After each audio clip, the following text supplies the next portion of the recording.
on se lance dans le bois structural. On va parler de l'utilisation élargie du bois classé mécaniquement, si ça pourrait être un moyen pour mieux valoriser. Dans le Et avec nous aujourd'hui, il y a Nzimba Kinwani. Nzimba, c'est le leader en analyse d'affaires, produits de bois et technologies chez FP Innovation. Plusieurs d'entre vous, bien sûr, connaissent Nzimba depuis un bon moment. Fait que ça va être très intéressant, Nzimba. Allez-y, partage ton écran. La parole est à toi. Salut. Salut. Non, ça ne partage pas les bons. C'est Oui, toujours oui, ça. oui, ça a l'air bien. C'est bon? Oui, oui, oui, Est-ce que, c'est parfait. On parce que voit, oui, pot- et potentiel de marché du MSR Sapin, c'est bien ça? tout à fait, on le voit Ah, très bien. OK, c'est bon. Alors, donc, bonjour tout le monde. Merci pour l'invitation et merci pour la participation de tout le monde. Donc, moi, je vais rentrer vraiment, comme Sven l'a dit, dans les bois structurales. Et j'étais content d'entendre qu'il y avait aussi une opportunité des sapins dans les bed frames. Mais là, nous, on va parler plus des structurales. Donc, moi, je suis chez FP Innovation. FP Innovation, c'est le plus grand centre de recherche à but non lucratif dans les produits et produits forestiers au Canada et je dirais même dans le monde. Créé, fondé depuis 1918, on est partout au Canada avec presque 400 employés avec un chiffre d'affaires de plus que 70 millions, financé en grande partie par les deux paliers de gouvernement et aussi par l'industrie, par les membres industriels. Donc, nous excellons en R&D dans 5 secteurs particuliers, donc de la forêt jusqu'au marché, en passant par les transports, les produits du bois, et pâte et papier et les matériaux biosourcés. Donc, moi, mon rôle, c'est vraiment le développement des affaires au niveau des produits du bois, produits et technologies du bois. Donc, on va parler plus des produits du bois.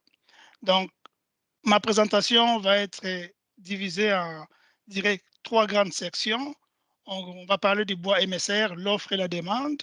Après, on va parler des opportunités pour les sapins baumiers comme bois testé mécaniquement.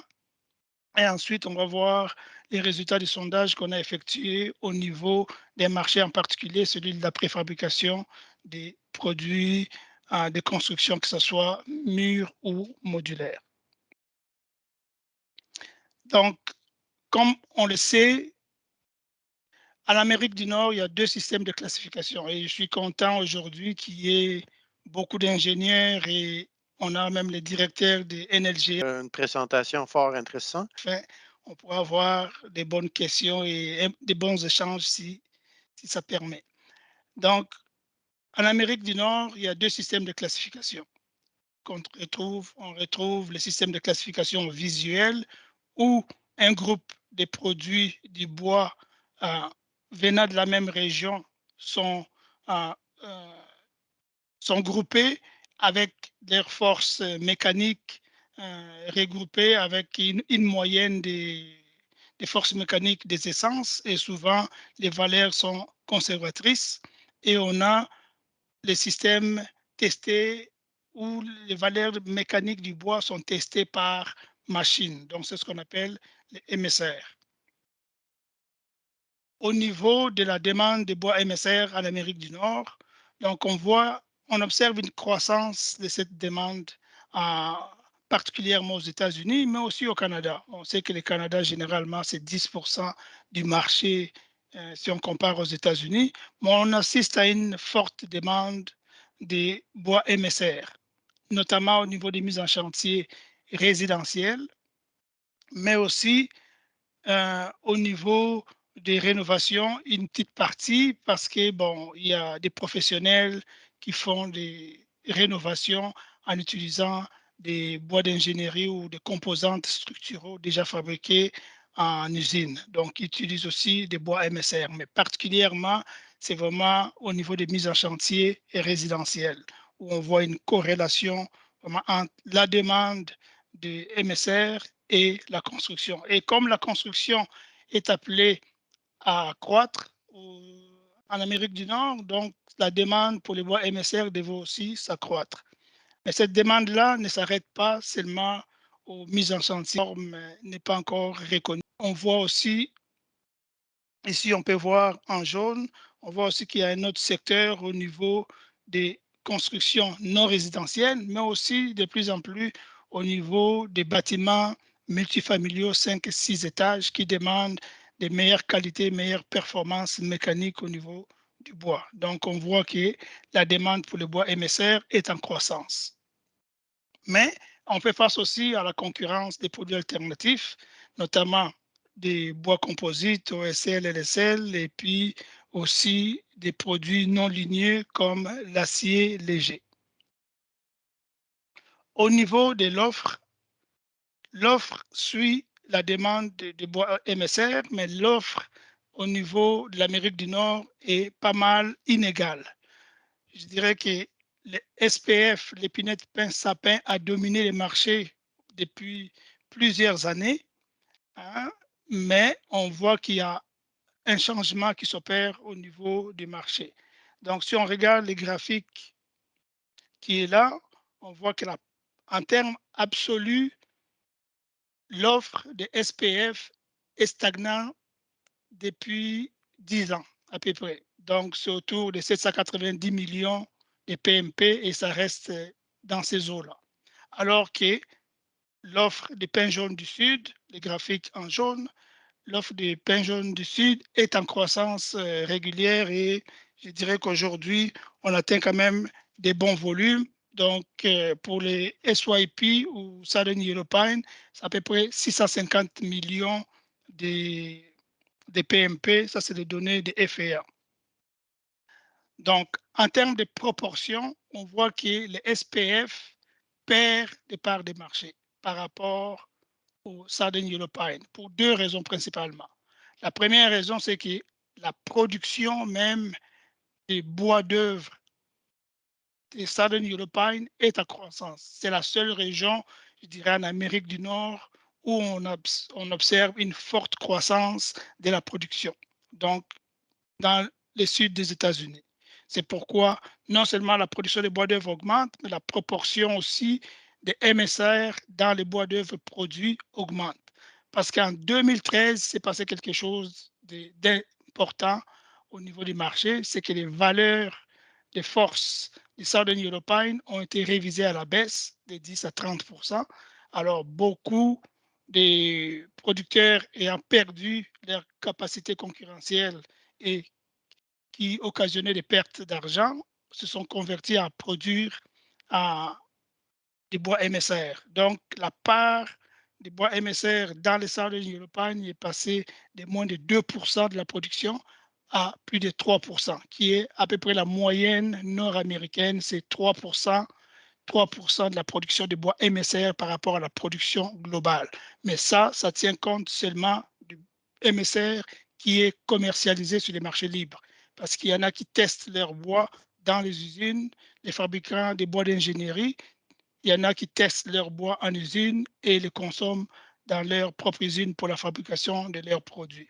Un peu comme les marchés de la pâte à papier, où il y a la pâte commerciale vendue sur les marchés et il y a la pâte pour consommation interne où on fabrique des papiers dans l'usine même. Donc, on voit que le SPF perd du terrain par rapport au Southern Yellow Pine. Et lorsqu'on regarde la production de MSR par grade, il y a il y a beaucoup de grades prévus dans les MSR, comme on peut le voir dans les graphiques de gauche. Je ne trouve pas ma souris. Bon, en tout cas, ici, donc on voit qu'il y a beaucoup de grades des SPS, des MSR qui sont prévus dans les codes, dans la règle de classification NLGA, mais il y a 3 grands grades qui sont produits ou demandés. On a les 1650 ici, qui est les grades les plus produits et les plus demandés, et on a les 2400. Les 1650 va souvent dans les fermes des toits et fermes de plancher, mais les 2400 avec la croissance des bâtiments de moyenne hauteur qui demandent des bois de haute performance. Donc, on voit une croissance au niveau des bois lamellés collés qui exige souvent l'utilisation de 2400. Donc, ce sont ces trois grades-là qui sont les plus produits, mais on voit que la part du 1650 est en baisse alors que celle de 2400 est en augmentation. Mais lorsqu'on regarde les graphiques de gauche, on voit que vers le bas, en dessous de 1650, il n'y a pas de production.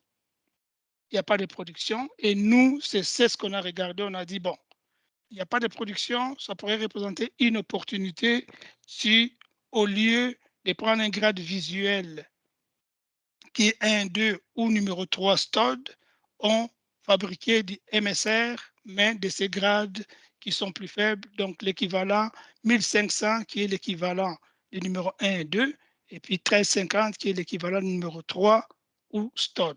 Donc, on verra pourquoi ça serait une bonne opportunité pour les sapins baumiers.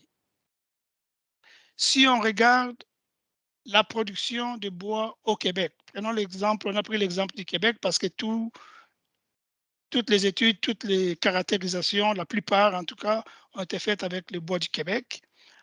On voit que dans la possibilité forestière au Québec, avec les changements climatiques et les changements dans les traitements sylvicoles, notamment au niveau des éclaircies pré-commerciales, on voit que la proportion des sapins dans les groupes SCPM, donc sapins, épinettes, pins et mélèzes, la proportion des sapins est en augmentation. Selon le chiffre du MFFP, donc en 2015, on avait 18%, presque 19% des sapins, et maintenant en 2018, on a presque 24% des sapins. Donc on voit que la proportion des sapins augmente. Or, la production des MSR pour le moment est focusée sur l'épinette noire. Donc, l'épinette noire, dont la proportion n'augmente pas, mais la demande de MSR augmente sur les marchés. On a de plus en plus de sapins. Donc, on dit à un moment donné, on voit la stagnation de la production de MSR sur les marchés. Mais on dit qu'il y a une opportunité pour les sapins baumiers. Alors, dans le graphique, on voit la production des bois d'œuvre par grade au Québec. Ça, c'est un portrait de 2019 où on voit que les 1 et 2, qui comprend les premiums mélangés, c'est 41%.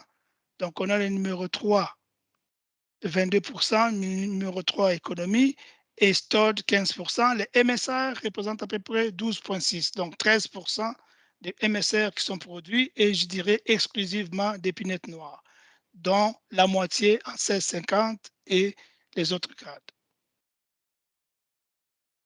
Donc, les opportunités pour les sapins. Comment est-ce qu'on a? On a ciblé 3 grands marchés qu'on a analysés pour voir est-ce qu'il y avait une opportunité là.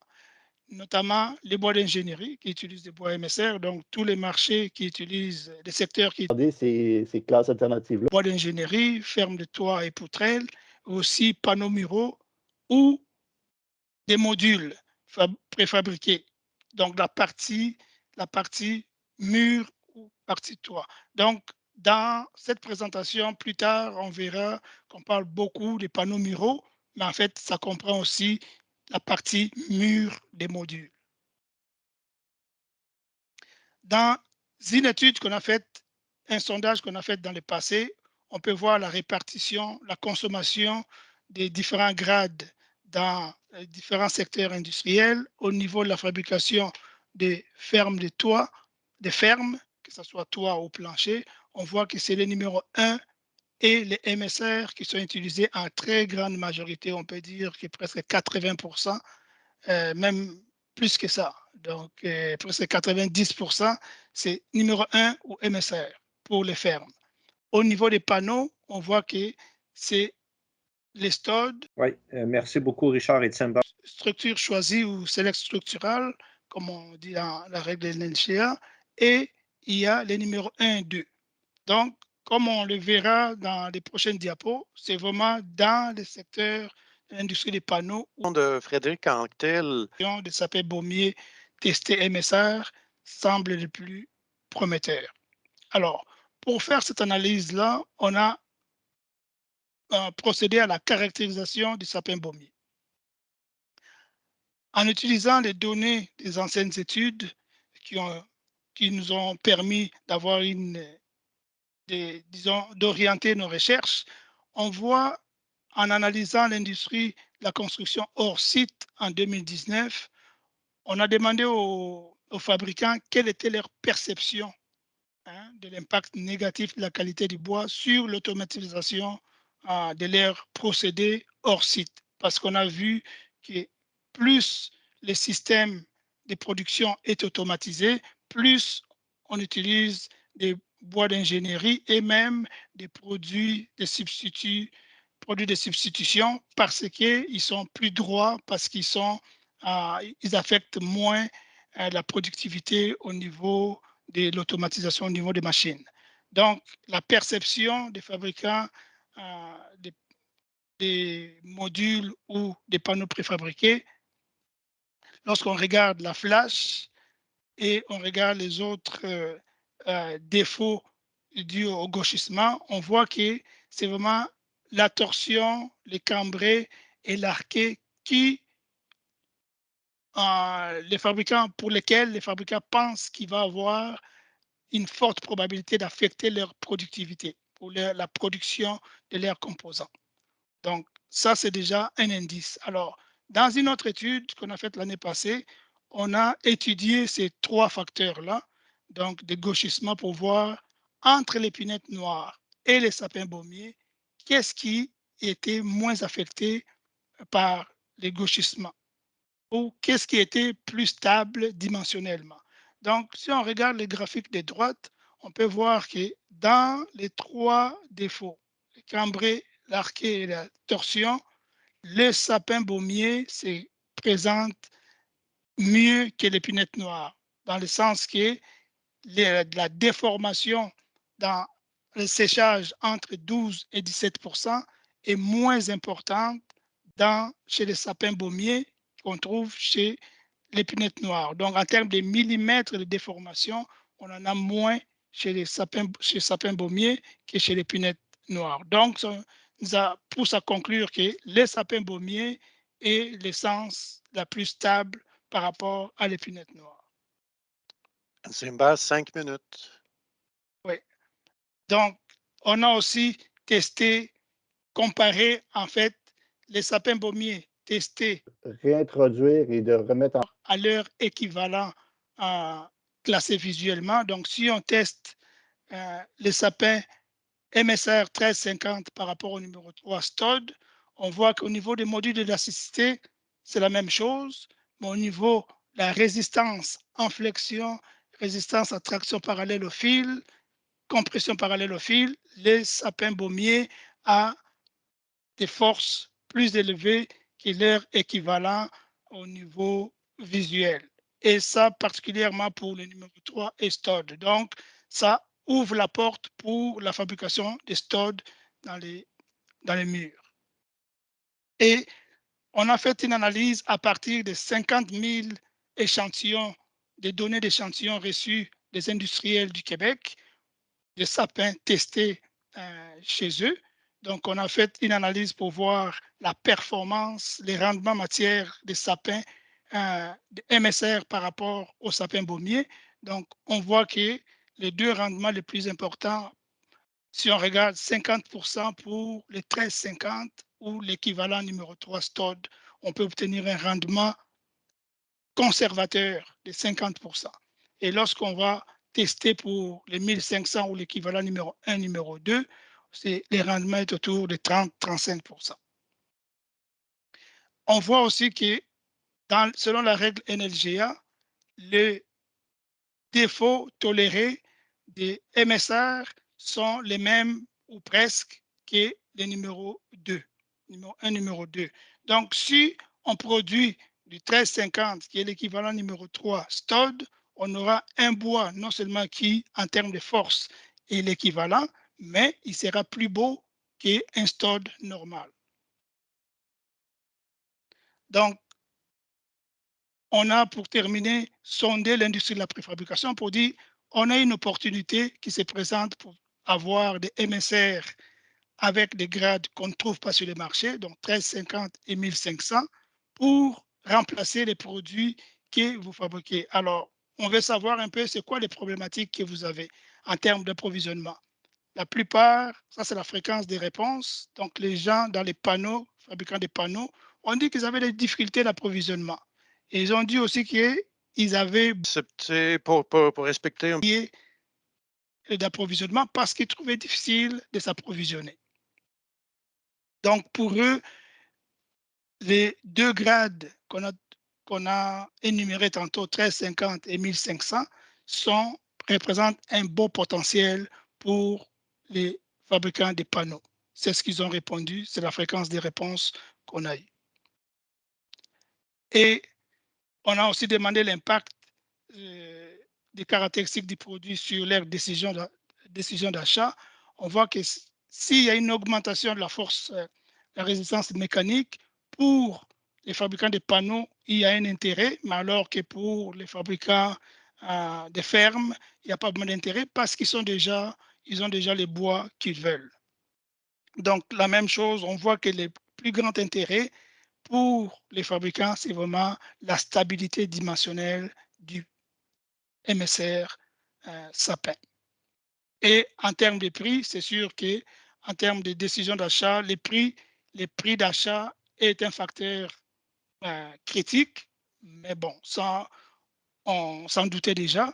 Mais les gens étaient quand même prêts à payer un peu plus cher parce que si ces bois testés MSR est plus fort que les studs normales, donc ils pourraient espacer leurs studs dans les murs et faire des économies au niveau de la fabrication générale.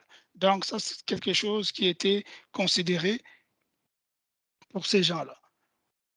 Enfin, on a vérifié avec les fabricants de logiciels pour voir est-ce qu'il faut changer des choses dans les logiciels pour pouvoir accepter les MSR étampés sapin baumier. Ils ont dit non, tout est déjà prévu. Normalement, tout est déjà prévu dans les calculs. Donc, au niveau de la fabrication des fermes de toits ou des murs pour utiliser les logiciels existants, les valeurs sont déjà là. Donc, il faut juste éduquer les techniciens et les utilisateurs pour leur dire où aller voir et comment le faire, mais tout est déjà prévu. Un problème pour terminer, c'est que dans les MSR, ce n'est pas juste la force mécanique qui est prise en compte, mais aussi la densité relative. Or, la densité pour les MSR, les MSR qu'on regarde pour les pinettes noires, la densité relative qui est requise, c'est 0,42. Or, les sapins baumiers n'arrivent qu'à 0,35. Donc, pour terminer, s'il y a des démarches à faire pour avoir une étampe pour les MSR sapin baumier, étampé balsam fir, comme ici, il va falloir sur cette étampe-là indiquer la densité relative qui ne répond pas en fait à la norme pour utilisation des plaques métalliques sur les bois. Donc, ces bois-là devraient être normalement destinés principalement pour la fabrication des murs et non pour la fabrication des poutrelles qui exigent des plaques parce que la densité du sapin ne rencontre pas les normes requises des 0,42. Alors, en gros, c'est ça pour respecter le temps. Donc, si on a des questions, comme je disais, j'ai mes collègues qui sont en ligne s'il y a des questions techniques et on a le directeur de NLGA qui est là, on peut lancer des débats. Merci beaucoup. Parfait. Merci beaucoup, Nzimba. Encore une présentation fort intéressante. Et on est ouvert pour les questions.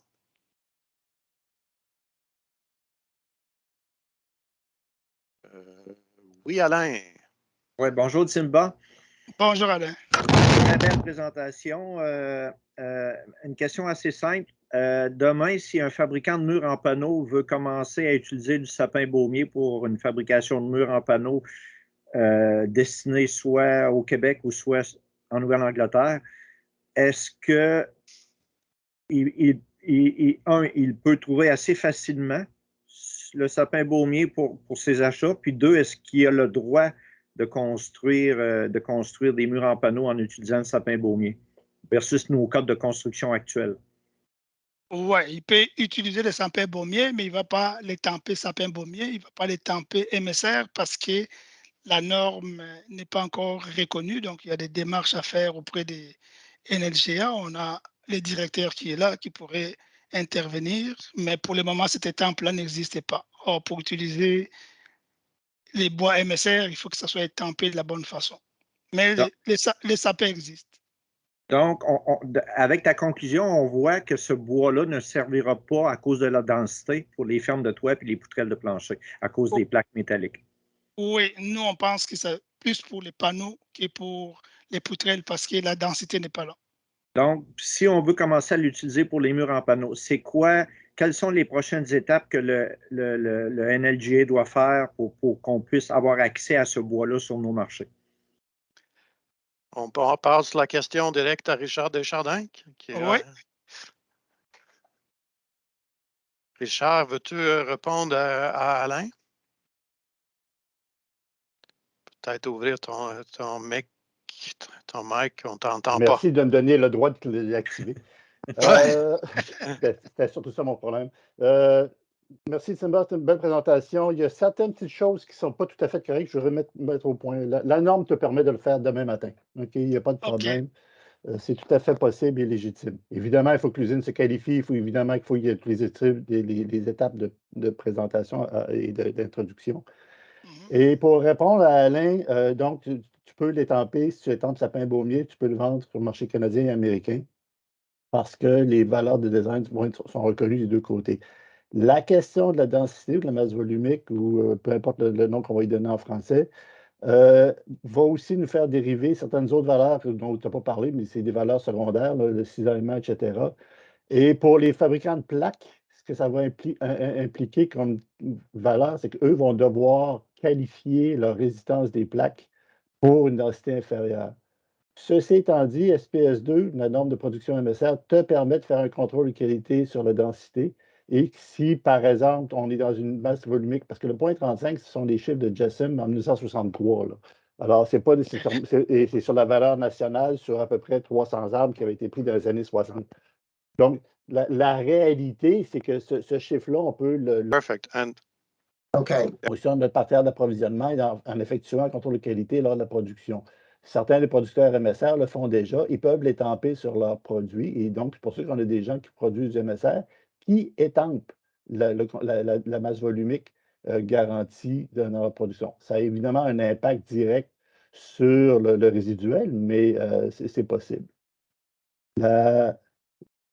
L'autre point important à comprendre, c'est que ça, pour le producteur, pas pour là, Alain, il parle sur l'utilisateur, moi sur le producteur, ce qui est important de comprendre aussi, c'est qu'il y a une règle de production qui a un impact sur le résiduel.